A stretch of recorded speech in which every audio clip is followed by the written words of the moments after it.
No, cancel that um RSVP to who? Who sent the invite? Sean Combs. Nah, I don't think I'll be attending that. Mm-mm. Oh, hey guys, what's going on? It's the make sure you edit that first part out before we put the video up. Um, hey, what's up, guys? It is the Bad Wolf. Always a little theatrics from your favorite non-belligerent, non-combatant, treaty with the United States, Lord of Levitica. Education and entertainment have commenced. Events, the how do you say carnival? All right, guys. Once again, thank you for being here. Obviously, thanks for humoring me and allowing me to exude a little humor.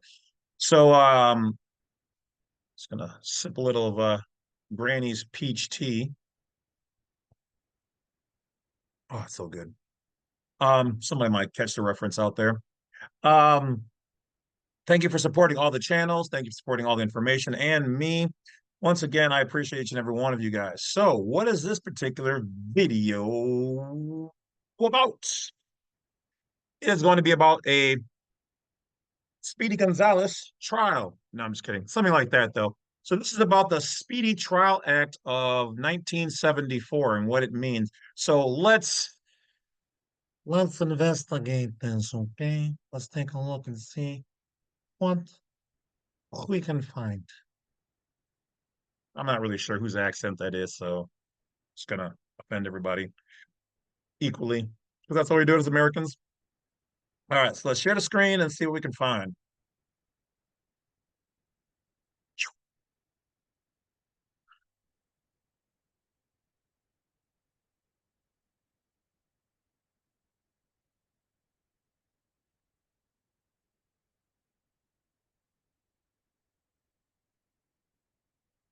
All right, all right.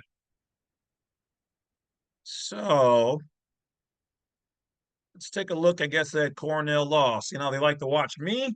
Well, I like to watch them too. So let's take a look.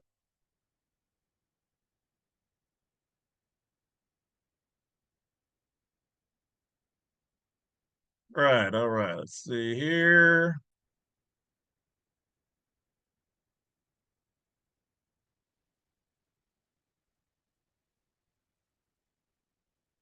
Primary tabs. Speedy Trial Act. The Speedy Trial Act of 1974, codified at 18 U.S.C. Section 3161. Codified, turned into code, made into law. That's what that means. So let's go. ET is a United States federal law that establishes time limits for completing various stages of a federal criminal prosecution. Its main purpose is to ensure that defendants are not held indefinitely without trial and to prevent undue delay in the administration of justice. Under the Act, a criminal defendant must be brought to trial within 70 days of either their indictment or initial appearance in court. And Did you hear that? Some of y'all don't know that right now, because they've gone over 70 days since the moment of the occurrence. Listen to what I'm saying. Gem drops for those people who have ear to hear, eyes to see, and the brain to know. Never forget the old adage, you have two ears and one mouth. You should be listening twice as much as you speak.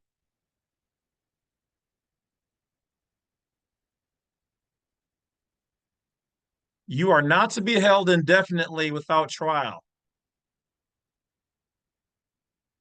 They have 70 days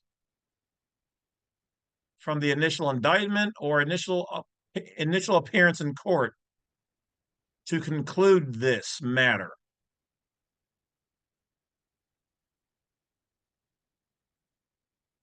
Or they're in violation of your due process. You can privately communicate this You can play this how you want. How would I play it? If we are in violation, or should I say they are in violation, I would motion to dismiss, and I would say, Your Honor, we're 75 days, 71 days, 72 days, 73 days, whatever it is, past my initial appearance or indictment when you brought these things against me. I motion to dismiss for failure of due process according to the Speedy Trial Act of 1974. We've exceeded the 70 days, but let's see what else they have to say real quick, like. Unless certain delays are automatically excluded from this 70-day period. The Act also. So what this could mean here, automatically excluded. So certain delays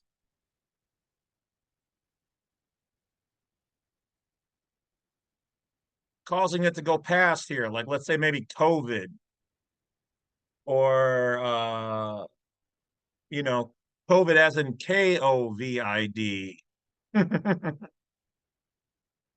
All right. Or something like, an alien invasion or whatever, educationally speaking, entertainment purposes. Those are all information programs, files, and things said here. Yeah. So with that being the case, if they're out past that, I'm going to say, yeah, motion to dismiss, but let's keep going. See what else they say. Also outlines procedures for granting continuances and extensions of time limits. So they have to file. So if they are past that time, they can file for a continuance or an extension, as well as the consequences for violating its provisions. but if violated, this would be a reason to dismiss. All right. So let's see here.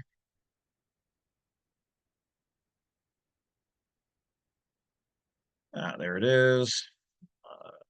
Close that. Let's see here if they have anything additional.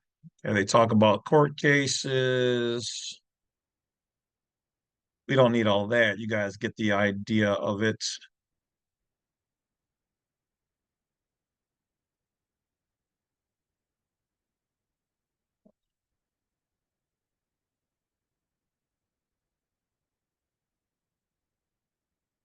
And so let's go up to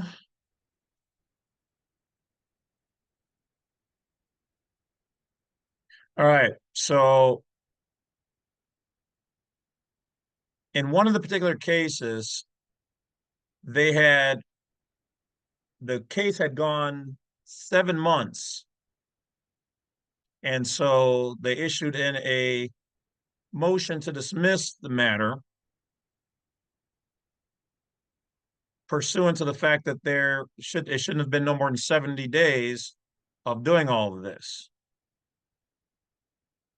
Or the case, okay? No more than 70 days shall elapse, and then it is the prosecutor's duty to dismiss the charges. In any case in which a plea of not guilty is entered, the trial of a defendant charged in an information or indictment with the commission of an offense shall commence within 70 days from the filing date and making public. Okay. A lot of times they're supposed to make these things public and they're really not. They're keeping it on their private side, which is why you want to make sure it's on the record. Meaning real, law, visible, recorded, not just in-house.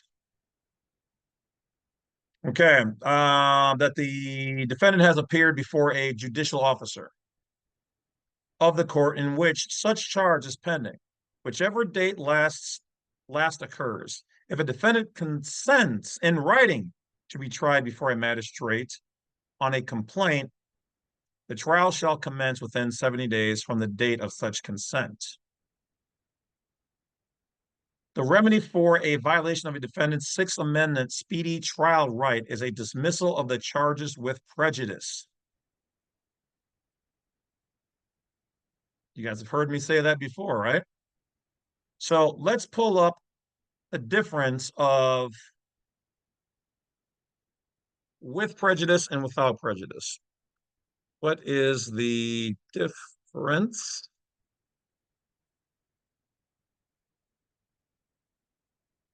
between with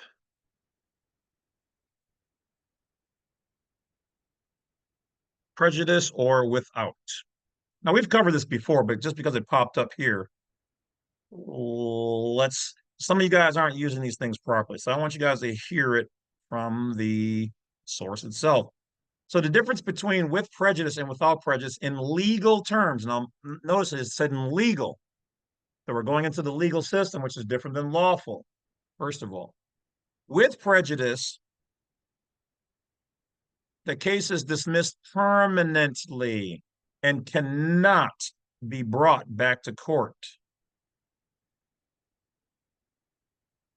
A lot of you guys are using without prejudice, which means the case is dismissed but can be reopened later.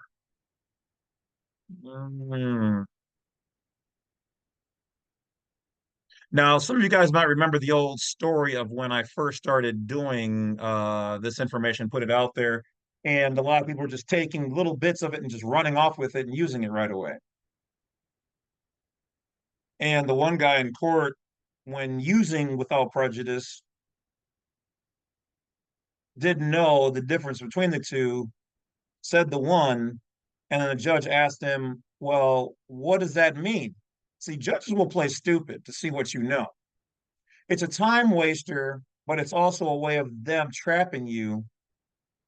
So for me, I'd say, well, Your Honor, if you don't know what that means, I suggest you find legal counsel or take 5 and research the term. But see, I already know exactly what these terms mean, so I wouldn't even do that. If I was going to be a dick, I would. I do not suggest you guys being dicks, okay? Know the information and use it or don't use it, but use it properly. So after answering the question wrong by saying, oh, Your Honor, it means I'm not prejudiced. And that's when little Ray proceeded to be locked up because he was so close, but yet so far. So know what you're talking about, know what you're doing. And to help those people who don't know what they're doing, I will be putting out seminars on how to, operate a little bit more efficiently when dealing with the courts and how to break down cases. Um, those will be in the seminar. So keep checking Black Site 32.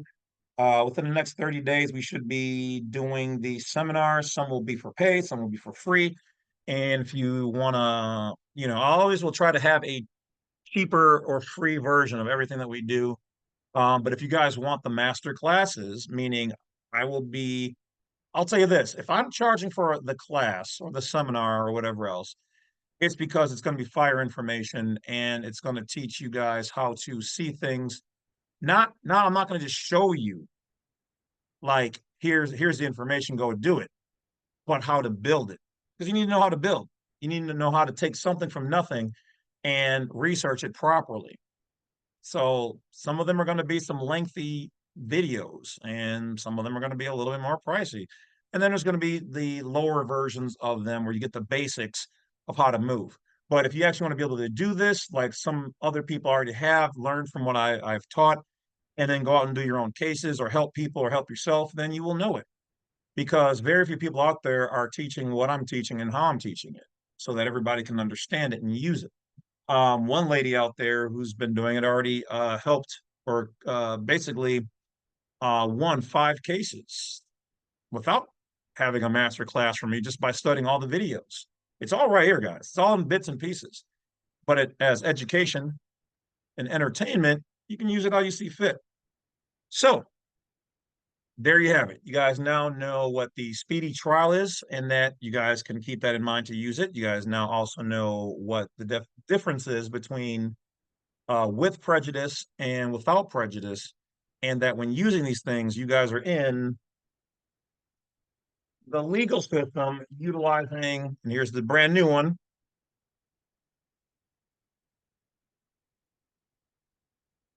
the new Black Laws Dictionary. And this is 23. This is one of the UCC. These are how they operate, guys. out there and been like, whoa, whoa. You never said exactly how you got to be so smart. God, and I was born that way. And reading wasn't just well, some of it was a gift, I guess, of being inquisitive, but it was also reading a lot of books in general. These are only some of the books I've read in my life, and I haven't gone through every single one of them perfectly, page by page. Way too much information, but a lot. So that brings me to the next thing. If somebody out there has a collection of America's jurisprudence or other law books, contact me if you guys want to get rid of them. And if you want to ship them to me, preferably for free, that would be great. And we can figure out how to get those to me. All righty. But here's one of the books. This is a lawyer's book, Police Misconduct, National Lawyers Guild, brand new. I think this book is like $3,000. This is got this used years ago. This tells you by using all the court cases and trips, ticks, techniques, and whatever else is, uh, how and what cops can and cannot do.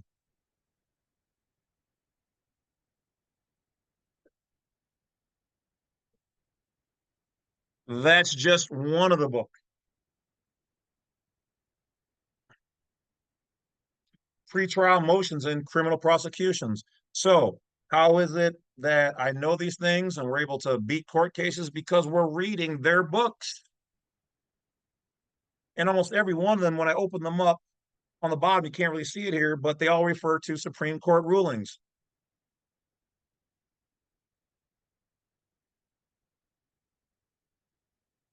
Oh, constitutional law.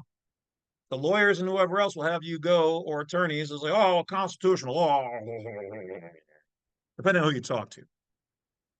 That's old. It's archaic. Really?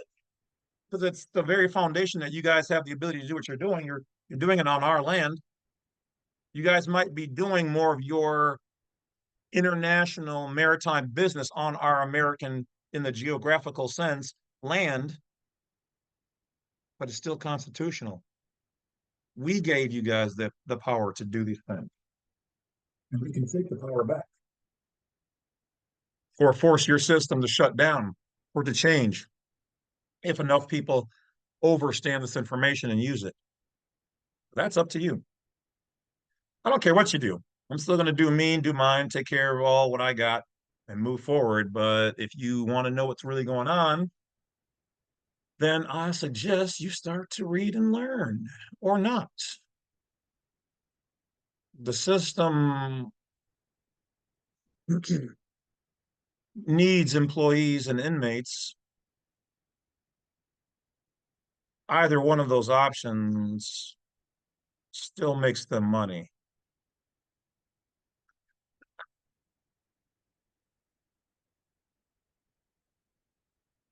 Oh, choose your title carefully.